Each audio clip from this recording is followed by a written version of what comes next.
দেখো প্রথম ভয়েস দিচ্ছি তো একটু ভুল ত্রুটি হবে, তোমরা মানিয়ে নেবে প্লিজ। তো চলো আজকে তোমাদের সাথে কাঁচা আমের একটা চাটনির রেসিপি শেয়ার করব, যেটা খেতে কিন্তু দারুণ টেস্ট হয়েছিল।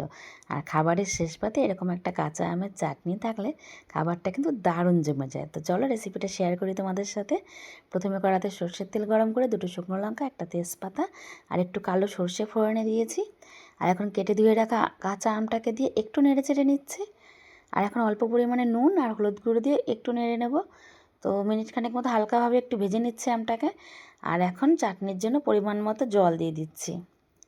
তো 4 থেকে 5 মিনিট ফোটাতে দেব। তো এই নিয়মে তোমরা একবার চাটনি বানিয়ে দেখবে, দারুণ লাগে কিন্তু খেতে। তো দেখো আমটা ভালোভাবে সেদ্ধ হয়ে গেছে। এখন আমি হাতার পেছন দিক থেকে 2-3টা আমের টুকরো একটু ফাটিয়ে দিচ্ছি। আর এখন এতে আমি দিয়ে দেবো 1 বাটি মতো চিনি, আর কিছুটা মিষ্টির রস ছিল ঘরে সেটুকুও দিয়ে দিলাম। তো ভেবেছিলাম হয়ে যাবে, কিন্তু হয়নি, প্রচুর টক আছে এখনও। তো আমি সেই জন্য আরও 1 বাটি মতো চিনি দিয়ে দিচ্ছি। আর সবশেষে নামানোর আগে ভেজে রাখা জিরে আর মৌরির গুঁড়োটা দিয়ে দিচ্ছি। এই জিরে মৌরির গুঁড়োটা দিলে কিন্তু দারুণ একটা সেন্ট হয়। তো আমার চাটনিটা কিন্তু রেডি হয়ে গেছে, তোমরা চাইলে অবশ্যই একবার ট্রাই করবে। আর আমার রেসিপিটা যদি ভালো লেগে থাকে তাহলে প্লিজ চ্যানেলটাকে সাবস্ক্রাইব করে দিয়ে সবাই পাশে থেকো। আর যারা ফেসবুক ইনস্টাগ্রাম থেকে দেখছো তারা চ্যানেলটাকে ফলো করে দেবে। সবাই ভালো থেকো, টাটা।